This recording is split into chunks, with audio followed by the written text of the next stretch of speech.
सियावर रामचंद्र भगवान की जय हो। अच्छा देखिए, 3 दिन से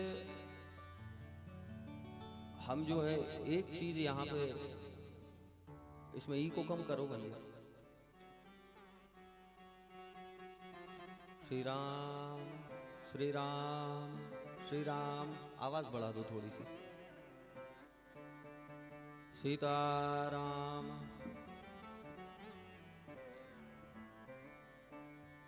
तो 2 दिन हमको आए हुए आज तृतीय दिवस है। एक विशेष बात हमने जो आप लोगों के अंदर देखी, वो बात यह है कि महाराज जी कहते हैं कि कहो बोलिए हनुमान जी महाराज की, तो आप कहते हैं कि नहीं अब आप ही कह लो जय भी।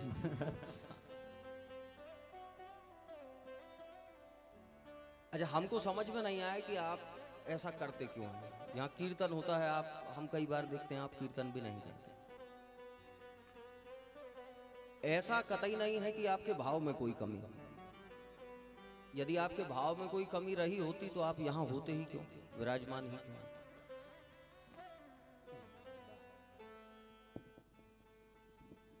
तो देखिए, बहुत अधिक समय ना लेते हुए आज विश्राम दिवस की कथा है और पूज्य शारीरिक अवस्था में हमारे अनुज और आध्यात्मिक अवस्था में हमारे अग्रज पूज्य बंसीदास जी महाराज, तो उनके आदेश पर 2 शब्द आप सबके बीच में कहने का अवसर प्राप्त हुआ। इसके लिए बहुत धन्य भाग हम अपने आप को मानते हैं। यहाँ विराजमान सभी गंधर्वगण महाराज जी और आप सभी श्रोता महानुभाव, पूज्य महाराज जी, लक्ष्मी नारायण भगवान, सभी को दंडौत। सिय राममय सब जग जानी, करहूं प्रणाम जोर जुग पानी। तो जैसा कि दिखाई देता है कि यहाँ माताओं की संख्या बहुत आयत है इस कथा में श्रोताओं में। तो 15 से 20 मिनट के बीच में एक कुछ ऐसा प्रयास की जो आपके अधिक काम आए। आधा घंटा, तो आधा घंटे में कोई ऐसा प्रसंग, कोई ऐसी बात श्री रामचरितमानस के माध्यम से जो आप सबके काम में आए। अच्छा, जैसा हमारे गुरु महाराज कहते हैं कि जैसा श्रोता होता है वैसी कथा कहनी चाहिए। और इसका अर्थ ये बिल्कुल नहीं है कि कैसी कथा कहनी चाहिए कि श्रोता नाचना चाहता है तो नचा दो। हाँ, ऐसी कथा नहीं, जो श्रोता के जीवन में काम आए। श्रीमद् भागवत गीता योग का विषय है, श्रीमद् भागवत वियोग का विषय है और श्री रामचरितमानस प्रयोग का विषय है। एक एक चौपाई, एक एक शब्द, एक एक मात्रा, एक एक कोमा, एक एक पूर्ण विराम, एक एक अक्षर मंत्र है। साक्षात भगवान श्री रामभद्र सरकार का अक्षराकार विग्रह श्री रामचरितमानस है। तो एक बार भाव के साथ आप जयकारा लगाएं और उसके उपरांत हम प्रसंग की तरफ चलते हैं। बोलिए हनुमान जी महाराज की। देखिए, आनंद तो संभवता नहीं आया। हम ये बात गारंटी से कहते हैं कि अगर ठाकुर जी सबके हृदय में ना होते और वहीं विराजते होते जहां हम सब लोग पूजा करने को जाते हैं, तो आपकी आवाज वहां तक भी नहीं पहुंची।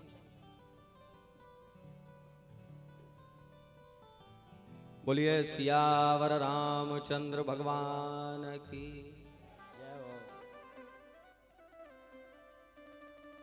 तो आइए प्रसंग की तरफ चलते हैं। आज मंगलवार का दिन है, तो श्री हनुमान जी महाराज की कथा। कल आपने बड़ी गजब की हनुमान जी महाराज की कथा सुनी मंच से। अच्छा, अब एक बात का विचार करिए कि भगवान श्री रामभद्र सरकार के साथ लक्ष्मण जी महाराज चले अयोध्या से, वानरराज सुग्रीव चले किष्किंधा से, लक्ष्मण जी महाराज राजप्रासाद छोड़ करके चले, सुग्रीव महाराज राज सिंहासन छोड़ करके चले, अपनी राजधानी छोड़ करके चले, तमाम तरह के ऐशो आराम सब कुछ सब छोड़ करके चले। अंगद राजप्रासाद छोड़ करके चले। विभीषण लंका से आए तो वे भी राजमहल छोड़कर आए, रावण के भाई। परंतु हनुमान जी महाराज श्री रामभद्र सरकार के परम भक्त हैं। महावीर शब्द से किसी को भी, महावीर उपाधि से, महावीर विशेषण से किसी को भी संबोधित रामचरितमानस में नहीं किया, सिर्फ हनुमान जी महाराज को किया गया। और तो और 7 विशेषण बाबा तुलसीदास जी ने दिए। अतुलित बलधाम,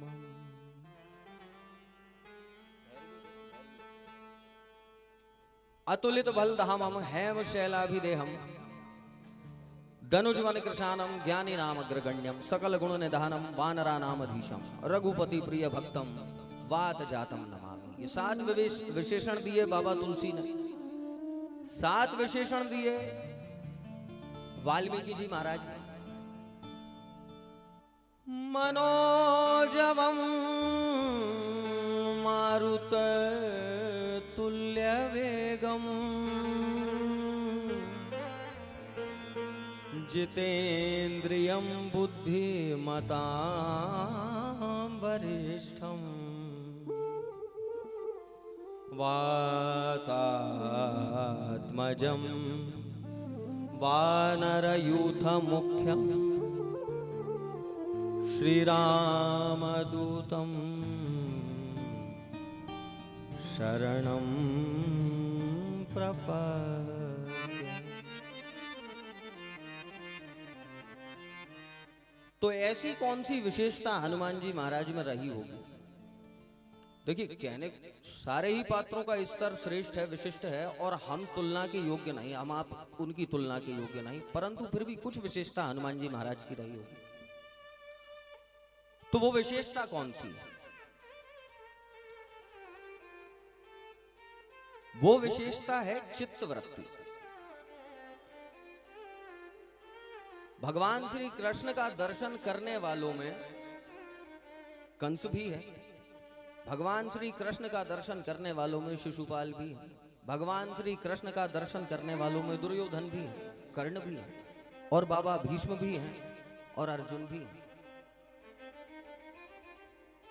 किसी को हम श्रेष्ठ मानते हैं, किसी को हम निकृष्ट मानते हैं। और कारण क्या है? कारण मात्र चित्तवृत्ति। यहां श्री रामचरितमानस में भगवान रामभद्र का दर्शन करने वाले खरदूषण भी हैं, रावण भी है, विभीषण भी है, कुंभकर्ण भी है, और हनुमान जी महाराज भी। यहां भी हम किसी को श्रेष्ठ, किसी को कम मानते हैं, और इसका कारण मात्र और मात्र चित्तवृत्ति। तो देखिए, चित्तवृत्ति कैसी होनी चाहिए, ईश्वर की प्राप्ति कैसे हो, भगवान को प्राप्त करने का उपाय क्या हो, वो भाव कौन सा है जो भगवान के निकट ले जाता है, वो भाव कौन सा है जिससे ठाकुर की प्राप्ति होती है, जिससे ठाकुर की कृपा की प्राप्ति होती है। भाव बिना बाजार में वस्तु न मिलती मोल,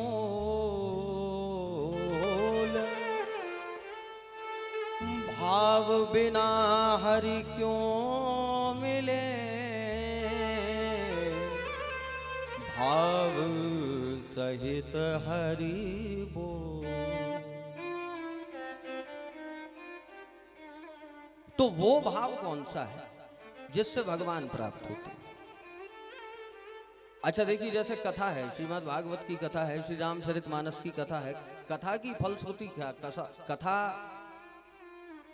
कथा का लाभ क्या? रामचरितमानस एक बार में कह दी जाए, वाल्मीकि जी ने कह दिया, आदौ राम तपोवनादि गमना। हम एक लाइन में आपको रामचरितमानस सुना सकते हैं कि भगवान श्री रामभद्र सरकार का प्राकट्य हुआ, बाद में सीता जी का अपहरण हुआ, रावण मरा, भगवान जी जो है राज सिंहासन पर विराजित हुए, आज तक है। तो ये रही राम कथा। लेकिन ये आपके हमारे किस काम की? हम जब बचपन में पढ़ा करते थे कक्षाओं में, तो एक प्रश्न होता था हर अध्याय के बाद में कि इस कहानी से हमको क्या शिक्षा मिलती।